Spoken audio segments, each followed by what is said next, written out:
মহাশূন্যে যারা নাকি গবেষণা করে, বড় বড় সায়েন্টিস্ট, বিজ্ঞানী, তারা কখনো নাস্তিক হয় না।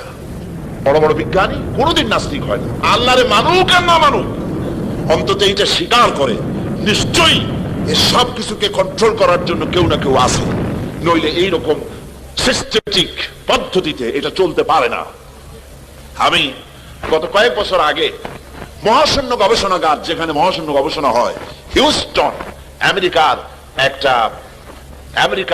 একটা স্টেট, এখানে নাসা মহাশূন্য গবেষণাগারের কয়েকটা সেন্টার আছে। একটা হচ্ছে ওয়াশিংটন, একটা হচ্ছে ফ্লোরিডা, আর একটা হচ্ছে হিউস্টন।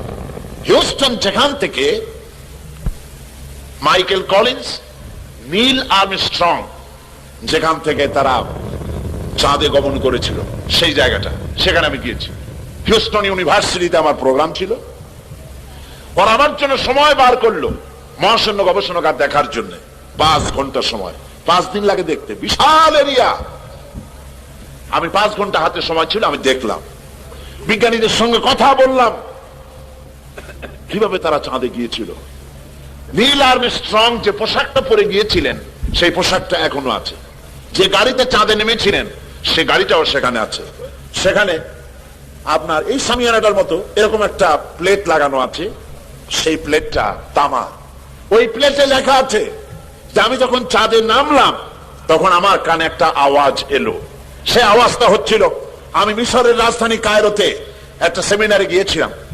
দুপুরের সময় মসজিদের মাইক থেকে যে ধরনের আওয়াজ শুনেছি আমি, ঠিক চাঁদে পা রাখার সাথে সাথে ওই রকম একটি আওয়াজ আমার কানের মধ্যে প্রবেশ করেছে। পাগলেরা বুঝবে কি? 2 পাতা ইংরেজি বই, 3 খান বিজ্ঞানের বই পড়িয়া কয় সব বুঝেছি। কিচ্ছু বোঝো নাই, কিচ্ছু বোঝো নাই। আইনস্টাইন এত বড় মনীষী, মৃত্যুর সময় বলেছেন, কেন সমুদ্রের বেলাভূমিতে দাঁড়িয়ে সামান্য বালুকণা নিয়ে নাড়াচাড়া করলাম, জ্ঞানের অসীম অকুল সমুদ্রের কিছুই দেখতে পারলাম না। শেখ সাদী রহমতুল্লাহ আলাইহি বলেছেন, মৃত্যুর সময় মালুম শোধ কে হিচ মালুম না শোধ, সারা জীবন বসে সাধনা করে বুঝিলাম ইহা যে কিছুই বুঝিলাম না। কথা কি বোঝায়, মাথার মধ্যে আসে? আর এই ছাগল পাগল 2 দিন ইউনিভার্সিটির বারান্দা দিয়ে ঘুরছে, ডক্টরের ডিগ্রি একটা লাগাইছে, জনমের মতো ডক্টরের ডিগ্রি লাগায়। শকুনে যত গোস্ত খায়, এই গোস্ত যদি কিনে খাওয়া লাগতো তাহলে শকুনে এত গোস্ত খাইতে পারতো? লেখাপড়া তো আর লাগে না, এই সমানে ডিগ্রি লাগাচ্ছে ম্যানেজ করে। এই সব ডিগ্রির দাম নাই। কোরআন শরীফের জ্ঞান যার কাছে নাই, তার জ্ঞানের কোনো মূল্যই নাই। বিজ্ঞানীরা কিভাবে মহাশূন্যে গিয়েছেন, কেমনে গেলেন, কিভাবে গেলেন, সেগুলি সব আমি দেখেছি। আলহামদুলিল্লাহ, তাদের সঙ্গে আমি কথা বলেছি। বিশাল এই সোলার সিস্টেম, সৌরজগৎ। এই সৌরজগৎ বলতে আমরা কি বুঝি? সৌরজগৎ বলতে বুঝি সূর্য, চন্দ্র, পৃথিবী, নেপচুন, বৃহস্পতি, ইউরেনাস, মঙ্গল, এগুলিকে আমরা সোলার সিস্টেম, সৌরজগৎ বলি। কিন্তু এখানেই শেষ নয়। বিজ্ঞানীরা বলেছেন এই প্রত্যেকটি গ্রহের আবার আলাদা আরেকটা সোলার আছে, আরেকটা সোলার সিস্টেম রয়েছে, প্রত্যেকটির আলাদা আলাদা রয়েছে। এবং গত মাসে নাসার বিজ্ঞানীরা তারা নতুন আরেকটি তারকা আবিষ্কার করেছেন, যেই তারকা পৃথিবীর মাটি থেকে 7 কোটি আলোকবর্ষ দূরে। আলোকবর্ষ কারে বলে? আলোর গতি প্রতি সেকেন্ডে 1,86,000 মাইল। এই সেকেন্ডের মিনিট, সেই মিনিটের ঘন্টা, এবং তার সেই ঘন্টার দিন আর মাস, আর এইভাবে করে 1 বছরকে 1 আলোকবর্ষ বলা হয়। তো এর 100 বছর, এর কোটি বছর, এর 7 কোটি আলোকবর্ষ দূরে সেই তারকাটি আবিষ্কার হয়েছে। বিজ্ঞানীরা আরো বলেছেন যে এমন এমন আরো অনেক তারকা আছে, যেই তারকার আলো সৃষ্টি হওয়ার পর পৃথিবীর মাটিতে আজও স্পর্শ করতে পারে নাই। তাহলে সেই তারকা কোথায়? সেই তারকা কোথায়? রয়েছে গ্যালাক্সি, রয়েছে মিল্কি ওয়ে। এক একটা গ্যালাক্সির ভেতরে রয়েছে হাজার হাজার বিলিয়ন তারকা। সমুদ্রের তীরে কক্সবাজার গেছেন না কেউ? কক্সবাজারের সি বিচ, সমুদ্র সৈকত, এটা বাংলাদেশের অ্যাসেট। পৃথিবীতে আমি যত সমুদ্র আর মহাসমুদ্র দেখেছি, আমাদের দেশের কক্সবাজারের সমুদ্র সৈকতের মতো এত লংগেস্ট সি বিচ পৃথিবীতে আর নাই। এটা সবচেয়ে বড় সি বিচ। বিজ্ঞানীরা বলেছেন সমুদ্রের তীরের বালুকণা গোনা যেতে পারে, সাহারা মরুভূমির ভিতরের যত বালু আছে সব গুণে শেষ করা যেতে পারে, কিন্তু আল্লাহ পাক মহাশূন্যের ভিতরে যত তারকা বানাইছেন গুণে শেষ করা যাবে না।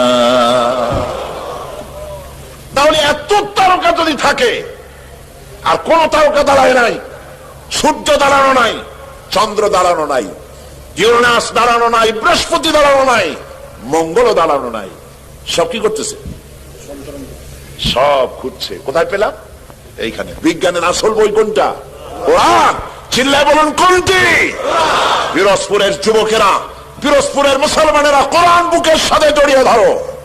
বিজ্ঞানের মূল উৎসই কোরআন। কোরআনে কারিমে রব্বুল আলামিন বলেছেন ওয়া কুল্লুন ফি ফালাকি ইয়াসবাহুন, মহাশূন্যের ভিতরে যা আছে সব ঘুরছে, কেউ দাঁড়ায় নাই, সব সন্তরণশীল, সব ঘুরছে। অথচ এই যে তারকাগুলি ঘোরে, সূর্য ঘোরে, তারকা আমি যতটুকু দেখি আসলে কি ওইটু বলে? সূর্যটাকে আমরা দেখি একটা ফুটবলের মতো। এই সূর্যটা কত বড়? বিরাট টুকু এই ফিলে এই পৃথিবীর চাইতে 13 লক্ষ গুণ বড়। বিজ্ঞানীরা অনুমান করেছেন, ফিতে দিয়ে তো আর মাপতে টাপতে পারে নাই, ওর কাছে যাওয়ার আগেই তো পুড়িয়ে শেষ হয়ে যাবে, মাপবে কোন সময়। আন্দাজে একটা অনুমান করেছে পৃথিবীর চাইতে কত লক্ষ গুণ বড়? 13। পৃথিবীর চাইতে, খুব খেয়াল করেন, পৃথিবীর চাইতে 13 লক্ষ গুণ বড় একটা সূর্যকে যদি ফুটবলের মতো দেখায়, তাহলে তারকাগুলি কত বড়, যার কারণে অত ছোট্ট দেখা যায়। এই তারকাগুলি গ্যালাক্সির ভিতরে মিল্কি ওয়ের মধ্যে রয়েছে হাজার হাজার বিলিয়ন তারকা, সেগুলি কত বড়? বিজ্ঞানীরা বলেছেন যে সূর্য পৃথিবীর চাইতে 13 লক্ষ গুণ বড়, এইরকম 3 কোটি সূর্য খায়া পেটের মধ্যে রেখে দিতে পারে, এইরকম হাজার হাজার তারকা আল্লাহ পাক মিল্কি ওয়ের মধ্যে গ্যালাক্সির ভিতরে তৈরি করে রেখেছে। তাহলে আমার আল্লাহ কত বড়! সুবহানাল্লাহ। যার সৃষ্টি এত সুন্দর, এত বিশাল, এই তারকাগুলি এখন মনে করা যাচ্ছে সূর্যের চাইতে তারকা বড় না। এই তারকা খাওয়ার আবার আর এক জন্তু আছে, তার নাম হলো ব্ল্যাক হোল। ব্ল্যাক হোল অন্ধকুয়া। এই অন্ধকার কুয়া মহাশূন্যের ভিতরে একটা নয়, হাজার হাজার, কত হাজার আছে বিজ্ঞানীরা বুঝে কুল পায় নাই। সেই কুয়াগুলি কি? সেই অন্ধকার কুয়াগুলি হলো তারকাগুলি ঘুরতে ঘুরতে, কেউ তো দাঁড়ানো নাই, সবগুলি ঘুরতেছে।